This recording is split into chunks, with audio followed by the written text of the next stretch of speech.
ইন্টারভিউতে তিনি আপনাকে নিয়ে সবচেয়ে বেশি ডলার ইনকাম করতেছেন। আপনি হচ্ছেন অনেক ভাগ্যবতী। আসলে এই বিষয়টা কিভাবে দেখতেছেন? আসলে এটা আসলে হয় কি, আমাদের দাদা তো আমাদের সবার অনেক বড় একজন অভিভাবক, এবং দাদা ভালোবাসা থেকে স্নেহ দিয়েই কিন্তু সবার সাথে আসলে কাজ করে। তো সেখানে যদি আমি লক্ষ্মী হয়ে দাদার আছে না সেই কাজের ক্ষেত্রে যদি আমার কোনো সম্পৃক্ততা থাকে, আমার কোনো কন্ট্রিবিউশন থাকে, সেটা আমার জন্য অনেক ভালো লাগার।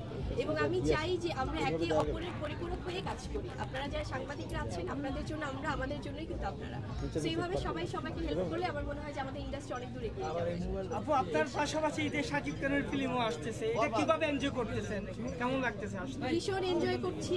শাকিব খান আমাদের বাংলাদেশ না, আমাদের বাংলার পাশাপাশি আমাদের বাংলা ইন্ডাস্ট্রির সবচেয়ে বড় মেগাস্টার এখনকার সময়, এবং উনি অনেক বছর ধরে কাজ করছে। আজকে ওনার বরবাদের টিজার বের হয়েছে, সবকিছু তো বরবাদ হয়ে যাচ্ছে একদম ভেঙে চুরে। ভেরি গুড মেকিং, ফ্যান্টাস্টিক আমি বলবো যে presentation. So all the best for Borbaad team and Borbaad film. So আমার পক্ষ থেকে অনেক অনেক শুভকামনা শাকিব খানের জন্য, এবং যিনি পরিচালনা করেছেন তিনি কিন্তু নতুন পরিচালক, ওনার প্রথম ফিল্ম বরবাদ। এবং আমি যদি ভুল না করি আমাদের বরবাদ সিনেমার যিনি প্রডিউসার নারী প্রডিউসার। সো সবার জন্য অনেক অনেক ভালোবাসা বরবাদ টিমের জন্য, অনেক শুভকামনা। হ্যাঁ, বাবার সাথে ছেলের সাথে ঈদে কেমন বন্ডিং, এবং ঈদে বাবার সাথে ছেলে কি দেখে? ভাইয়া একদিনে আজকে যদি সব বলে আমি একটা জানতে চাচ্ছি, আমরা কখনোই আপনাকে জানি না। বাবা ছেলের শেহজাদের জন্য তো বাবা শাকিব খানের পক্ষ থেকে সবসময় ভালোবাসা থাকে, আদর থাকে। ইনশাআল্লাহ ঈদ তো ব্যতিক্রম কিছু, এটা আমাদের মুসলমানদের জন্য অনেক বড় একটি উৎসব। সো অবশ্যই স্পেশাল কিছু থাকবে। সেটা আমরা জানি, বাবার সাথেই সবাই ঘুরতে যায়। এখন বাবা ছেলের ভিতরে ঈদের কতটুকু বন্ডিং এবং কিভাবে টাইম দেয়? আসলে দারুণ বন্ডিং। আসলে উনি যতই ব্যস্ত থাকুক না কেন ছেলের জন্য সময় বের করতে চেষ্টা করে, এবং এটা আমরাও বুঝি যে আসলে আমরা যারা ইন্ডাস্ট্রিতে কাজ করছি, আমি জানি যে আছে না যে ওনার জায়গাটা থেকে তো ব্যস্ততার কাজের দায়িত্ব অনেক।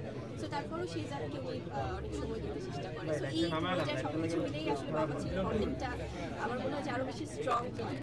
ছেলেকে বাবা কতবার ফোন দেয়? আমি একটু জানতে চাচ্ছি। আসলে বাবা ছেলের এই ব্যাপারগুলো তো একটু জানতে চাচ্ছি, অনেকেরই জানার শখ আছে। এইটা একটু আরো দেখা হবে আপনাদের সাথে, একটা ধামাকা বলে পাই না সবসময় এটাই জানা যে বাবাকে নেক্সট ইন্টারভিউতে রেকর্ড ছেলেকে বাবা কতবার ফোন দেয়, এই জিনিসটা জানাচ্ছি। এটা আসলে হয় কি, বাবা ছেলের ভালোবাসার স্নেহ মমতা এটা তো কাউন্ট করে হয় না। সো সেই মমতা ভালোবাসাটা থাকে, এটা আনকাউন্টেবল। আপু, শাকিব একটা বিশাল সিনেমা ফ্যান আছে, তারাও চাচ্ছে শাকিব বুবলি একটা সিনেমা আসুক। যদি এরকম সুযোগ আছে সেটা কিভাবে গ্রহণ করবেন? ইনশাআল্লাহ সবাই, আমি আমার সকল ভক্ত দর্শকদের উপর সম্মান রেখে বলছি, তারা যদি আমরা এখন কেক কাটবো, আমরা এবার আমরা কেক কাটতে পর্বটা করি। আজকে আমরা আজকে আমরা আপনাদের যে ইন্টারভিউ টোটাল শেষ, তাহলে এগুলো সরাই আমরা কেক কাটবো। আচ্ছা, আমাদের কতক্ষণ কথা বলতে থাকো? একটু শেষ করি। আমাদের আচ্ছা, টিচার ভাই পলিয়াপাকে একটু পাশে নেন। বলি আপু সাথে